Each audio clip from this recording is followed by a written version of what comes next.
اس کو آپ کیوں سمجھیے کہ قرآن پاک کے نزول کے بعد امت میں سب سے پہلے شخص بطور مثال ان کو پیش کیا.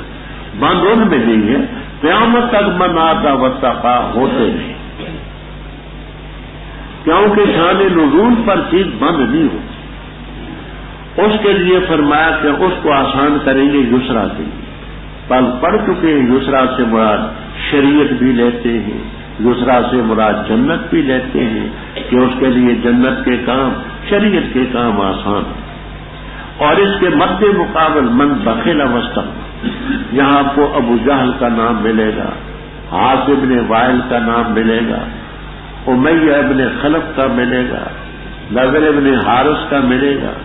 یہ مثال کے طور پر کہ اس دور میں یہ کفر میں پیش ورنہ قیامت تک جو اس مد کے لوگ ہیں وہ اسی میں وہ کذب بالحسنى، تو اس کے لیے ہم اس کو آسان کریں گے تنگی کے لیے کہ وہ برے کام اس کے لیے آسان ہیں جو جہنم تک پہنچانے والے ہیں، اور یہ اچھے اور اس سے اس کا مال بھی بچائے گا جب وہ ہلاک ہوگا.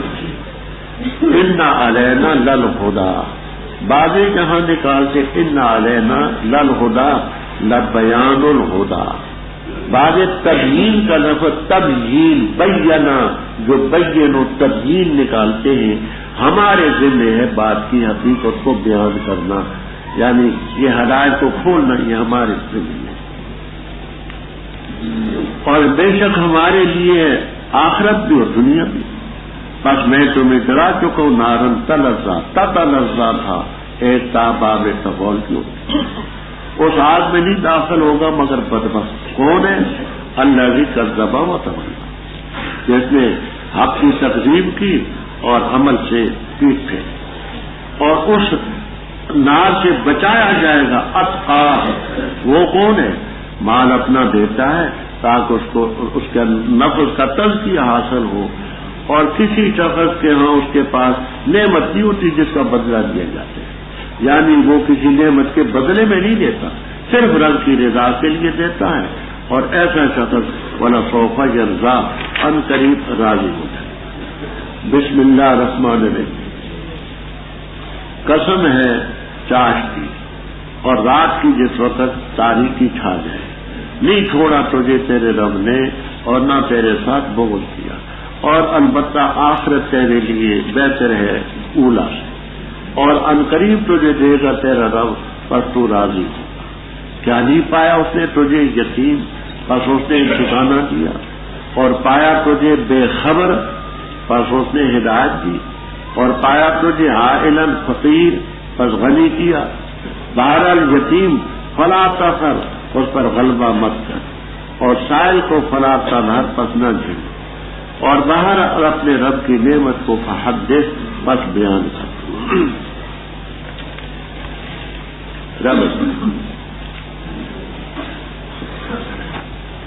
اوپر ذکر تھا کہ جس نے حق کی تصدیق کی اس کو اللہ تعالی ایسے درجات دے گا کہ وہ راضی ہوگا.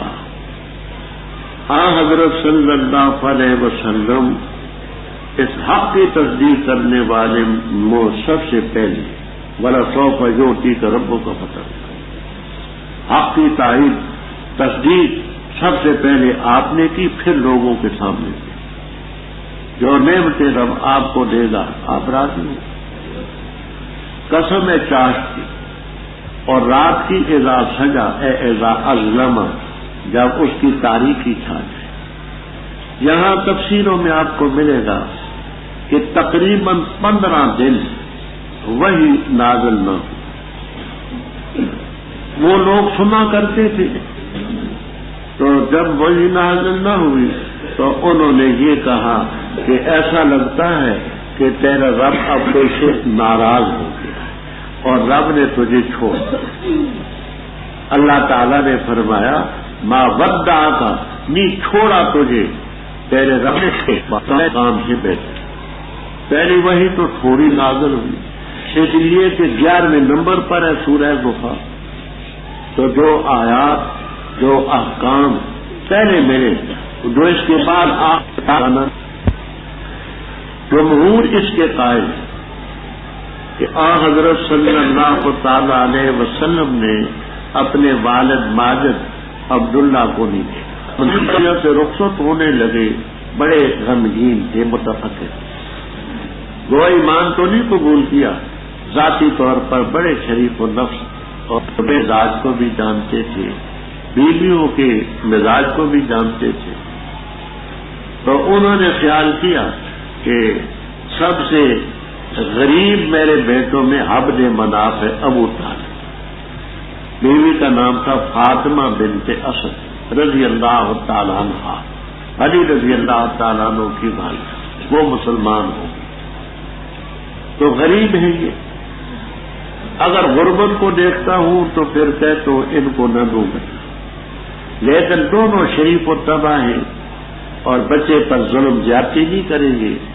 ان کی اس خوبی کو دیکھتا ہوں تو دل آمادہ ہے کہ ان کے حوالے کر، چنانچہ اس بات کو انہوں نے خوب سمجھا، کہا چلو بھوکا رہے گا تو اچھا ہے، اس کو گویا کہ لوگ پیٹیں گے تو نہیں، سختی تو نہیں کریں گے، ان دونوں کو بلا کر کے ان کے ہاتھ میں پکڑا دیا کہ یہ اب میں دنیا سے جا رہا ہوں، اس کی نگرانی حفاظت ہوں۔ حقیقت یہ ہے کہ انہوں نے نگرانی کا حق ادا، تو اللہ تعالیٰ نے تجھے یتیم نہیں پایا، پس وہ آوا کا تجھے ٹھکانا نہیں، وہ وجدہ کا ضامن فہدا کا، روح المعانی، ابو سعود، مدارک، مظہری وغیرہ وغیرہ تمام تفسیروں میں آپ کو ملے۔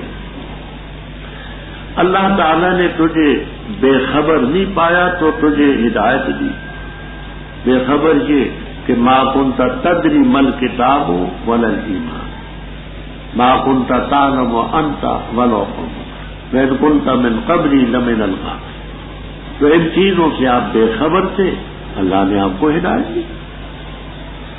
آپ کو مدارک، شمیل، اکلیل، کمالین وغیرہ میں یہ بات بھی ملے۔ آپ چھوٹے بچے تھے، اس وقت دادا جی زندہ تھے، بھیڑیں بکریاں چرایا کرتے تھے، اور بخاری میں آتے کن تو ار الغنم اعلی قراریت لآل مکہ، ٹکے ٹکے پر میں مکے والوں کی بکریاں چراتا، فضلہ فی شعاب مکہ کا، مکے کے پہاڑ ہیں، وہ ان پہاڑوں میں گھوم گئے، وہ پتہ نہ چلا، بچے تھے کہ میں کہاں سے آیا کدھر جانے، پہاڑی پہاڑ، پھر ڈھونڈا، تلاش کیا، نہ ملے، اللہ تعالیٰ نے پھر سمجھ دی کہ اس راستے سے میں آیا تھا، پھر آئے، تو والے کہتے کہ ذلہ کا مفہوم وہ ہے کہ جو بچپن میں آپ شعاب مکہ میں ہوں گے۔ یہ تفصیل بھی آپ کو ملے گی کہ آپ بچے ہی تھے، ابو طالب آپ کو ساتھ لے کر کے شام کے سفر میں، طویل قصہ ہے، وہاں رات کو شیطان آیا، آپ قضاء حاجت کے لیے اٹھ کر کے جا رہے تھے، شیطان نے ہاتھ پکڑا پکڑا پکڑا پکڑا دور ڈال دیا۔ جب ان کو ہوش آیا، پتہ چلا کہ ڈھونڈتے رہے، تلاش کرتے رہے، پتہ نہ ملا، فرشتہ آیا، اس نے دھپڑ مارا، ابلیس کو ادھر کیا، اور ڈھونڈنے کے بعد یہ واقعات بھی یہاں نقل کیے۔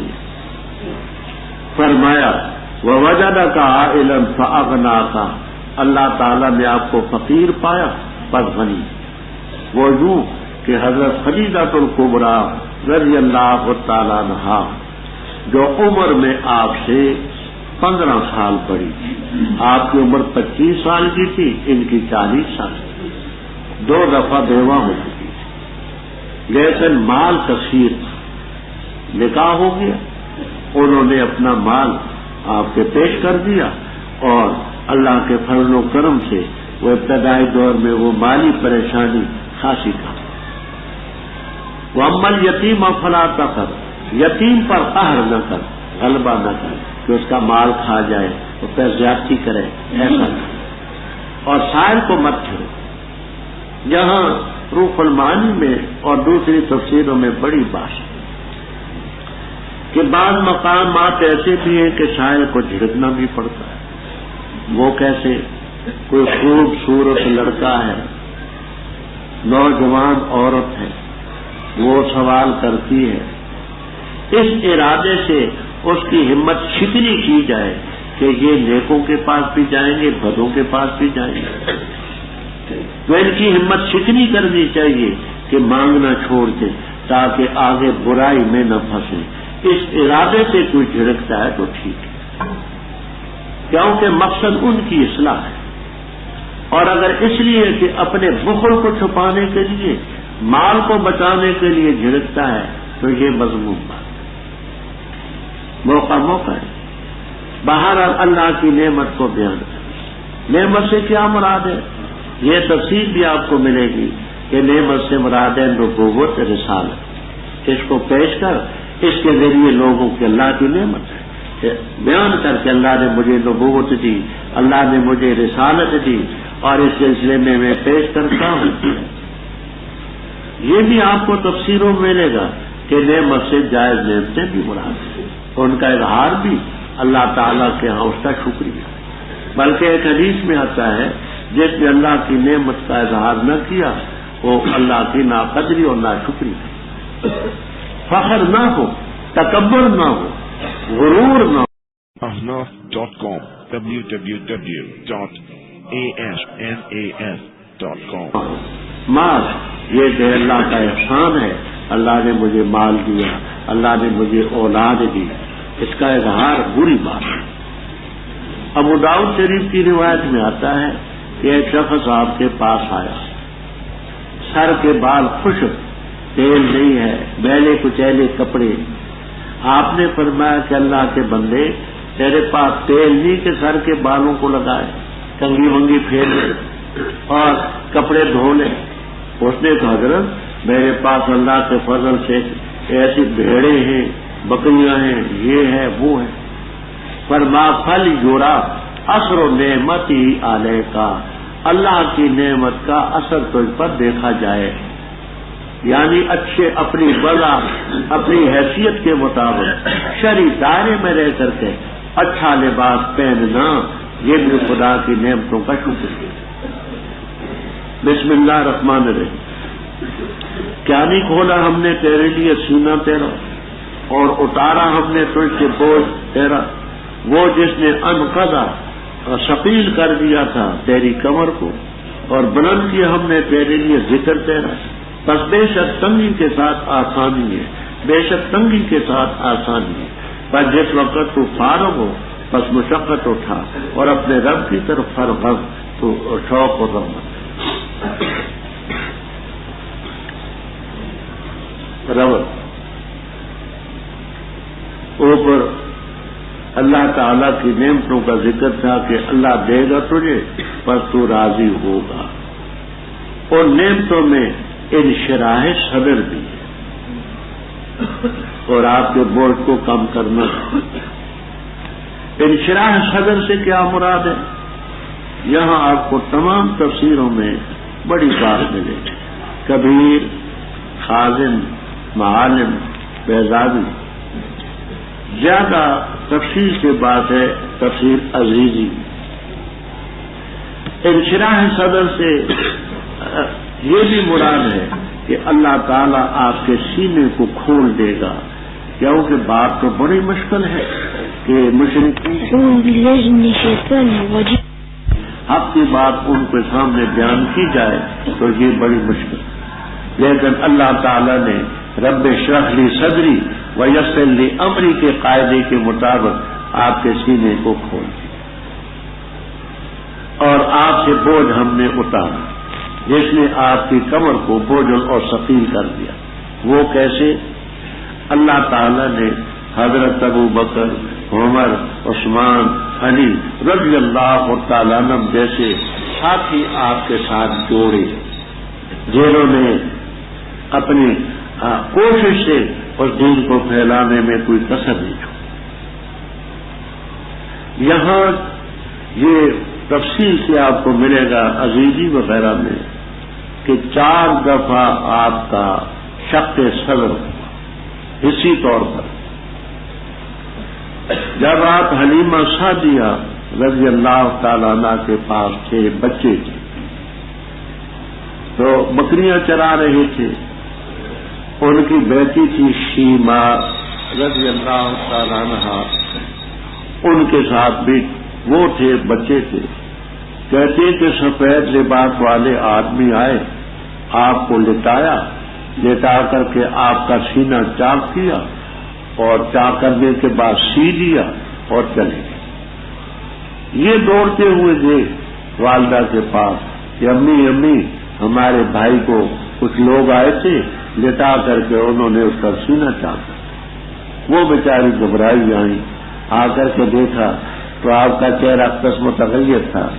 کہا کس طرح آئے تھے کوئی بندے اور یہ سینہ چاک کر کے کچھ کر دی. وہ پہلی دفعہ شق صدر وہاں.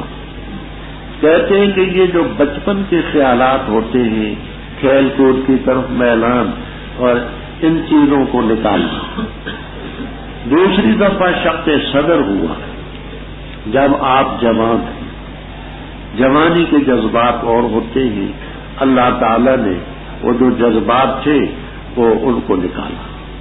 تیسری دفعہ شق صدر ہوا جب آپ کو نبوت ملنی تھی، جبل نور کی چوٹی پر غار حرا کے سامنے، وہاں شق صدر ہوا.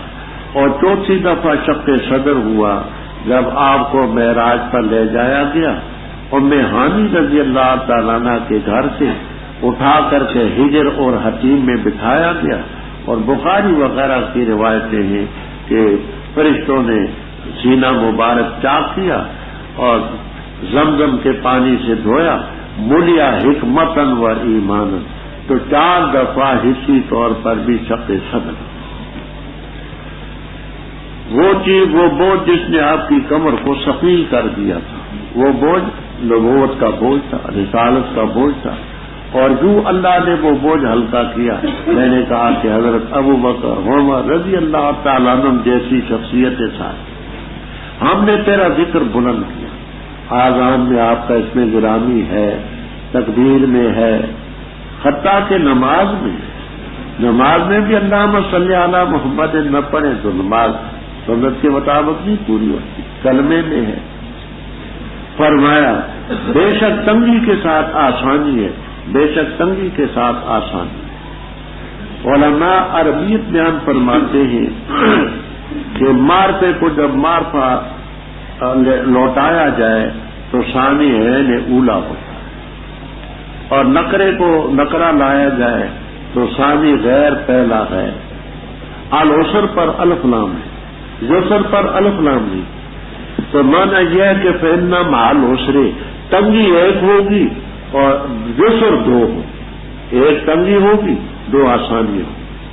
فإذا فرغت فانصب، اور جب تو فارغ ہو فانصب، مشقت ہوتا.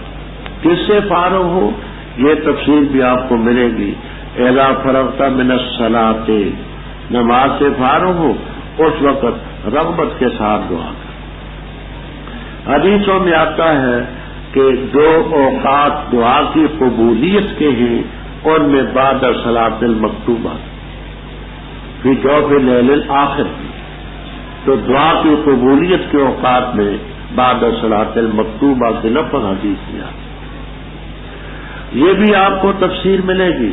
اذا فرغت من التبلیغ، تبلیغ بھی نیک کام ہے. جب اس سے فارغ ہو تو پھر تو مشقت اٹھا اور اللہ تعالی کی طرف رغبت کر، دعا کر، وہ بھی قبولیت. وقیلا، یہ تفسیر بھی آپ کو ملے گی اذا فرغت من الجہاد. لیکن اس جہاد کے لفظ میں تفصیل ہے. اگر جہاد میں سیف ہے تو یہ صورت تو مکی ہے، 12ویں نمبر پر اتری ہے. جہاد میں سیف مکے میں تو نہیں مشروع ہوا. ہاں یہ تعبیر کی ہے بعض نے کہ جب جہاد فرض ہوگا، فرض ہونے کے بعد اذا فرغت من الجہاد تو فانصب. اور اگر جہاد سے وہ جہاد مراد ہو، آپ پہلے پڑھ چکے ہیں وجاہد بھی جہادن کبیرہ، یہ جہاد ہو تو مطلب یہ جب قرآن ان کو سنا چکے، قرآن پڑھا چکے، نیکی کا مقام ہے، اللہ کی رغبت کا۔ یہاں ایک اور بات طویل چلتی ہے، وہ یہ ہے کہ فرضوں کی نماز کے بعد اجتماعی شکل میں دعا ہے یا نہیں۔ ان میں جمہور اہل اسلام فرضوں کے بعد دعا کے قائل، فرض نہیں کہتے، واجب نہیں کہتے، سنت مؤکدہ نہیں کہتے، جواز اور استحباب کے قائل۔ حضرت مولانا مفتی کفایت اللہ صاحب رحمہ اللہ تعالی نے ایک رسالہ لکھا ہے، نفائس مرغوبہ پھر دعائے بعد المکتوبہ۔ اس میں کچھ حدیثوں کی نشاندہی کی ہے اور کچھ فقہی حوالے پیش کیے ہیں، اور فتویٰ یہ دیا کہ فرضوں کی نماز کے بعد اجتماعی شکل میں برفع الایدی دعا جائے۔ غیر مقلدین حضرات اس سلسلے میں بڑی لہلے کرتے ہیں، لیکن تحفۃ الاحوذی مولانا مبارک پوری مرحوم کی گویا کہ ہے ترمذی کی شرح، ان کے گویا کہ محقق علماء میں سے تحفۃ الاحوذی میں 5 روایتیں مبارک پوری صاحب نے پیش کی۔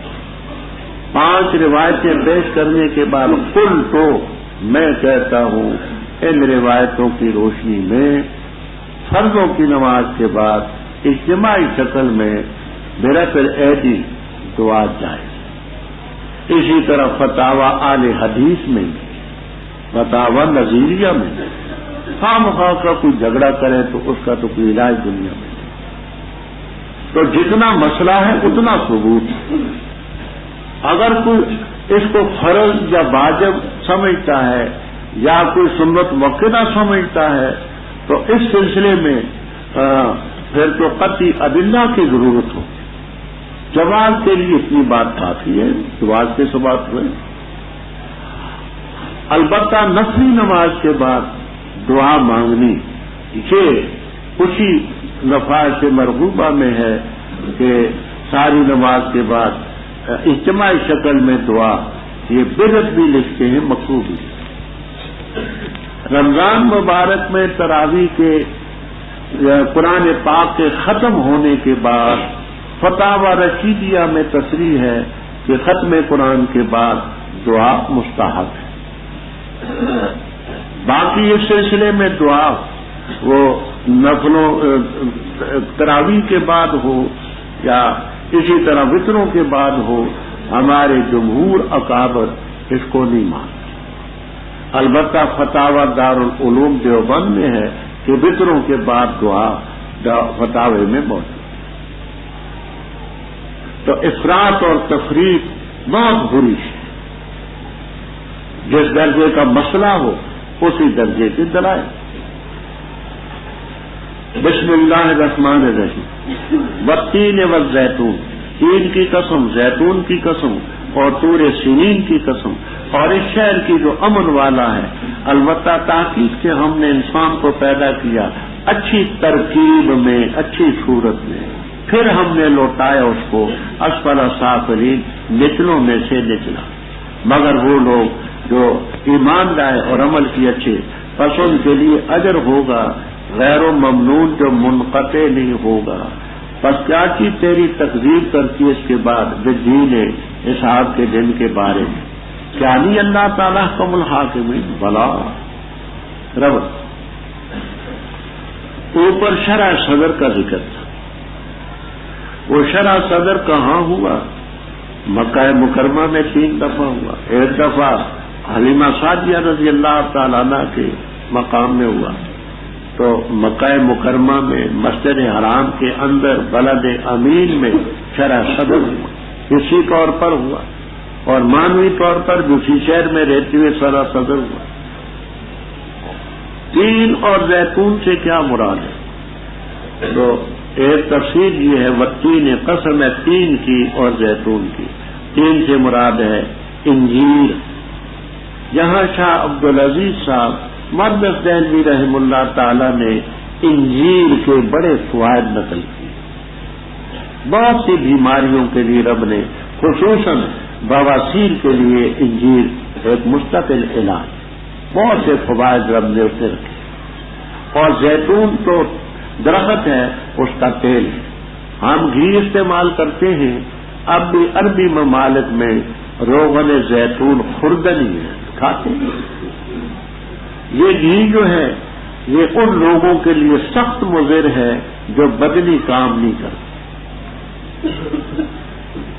ہاں، بدنی کام کرنے والوں کے لیے سونے پر سہاگا ہے، کیونکہ اس میں یہ ahnaf.com www.asnas.com آساب میں جا کر کے گویا کہ خرابی پیدا کرتے آخر میں. اور زیتون کا تیل وہ جالی ہے. جالی کا یہ معنی کہ رگوں کو صاف کرتا ہے اور وہ معدے کو قوی کرتا ہے اور بہت سی خوبی ہے. تو بعض کہتے ہیں کہ 3 اور زیتون سے مراد ہیں یہ چیز. یہ بھی آپ کو جلالین تک میں ملے گا کہ شام کے علاقے میں پہاڑ ہیں، بیضاوی میں، ہمالین میں، کہ 3 اور زیتون 2 پہاڑ ہیں ان کی. اور طور سینا پہاڑ کا، طور سینین بھی ہے، طور سینا بھی ہے. اور اس شہر کی جو امن والا ہے، من دخلہ کا نامنا، وہ سارا شہر کیا لقد خلقنا الانسان، البتہ ہم نے انسان کو پیدا کیا اچھی ترکیب میں، اچھی صورت میں، اچھی شکل میں، اچھی وضاحت. پھر ہم نے اس کو لوٹایا اسفل سافلین، نچلوں سے نچلا. اتنی اچھی شکل ہم نے دی، لیکن جب انسانیت کے درجے سے وہ گر جائے تو سب سے بدتر ہے. آگے آپ پڑھیں گے کہ جو انسانیت سے گرا، شر البریہ، خدا کی ساری مخلوق میں سے وہ بدتر. مگر وہ لوگ جو ایمان اور عمل کی اچھے، ان کے لیے اجر ہوگا غیر و ممنون. یہاں آپ کو تفسیروں میں ملے گا کہ بڑھاپے میں انسان وہ کام نہیں کر سکتا جو جوانی میں کر سکتا تھا. اللہ تعالیٰ فرشتوں سے فرماتے کہ یہ آدمی جب جوان تھا یہ نیکیاں کیا کرتا تھا، اب یہ بڑھاپے کی وجہ سے نہیں کر سکتا، اس کو اجر اور ثواب کی پینشن دو. پینشن ملتی ایسے جیسے پکا ملازم ہوتا ہے، کچا ملازم ہوتا ہے. پکا ملازم ہو تو چھٹی کی تنخواہ بھی اسے ملتی، کچا ملازم ہو تو اس کو چھٹی کی تنخواہ نہیں ملتی.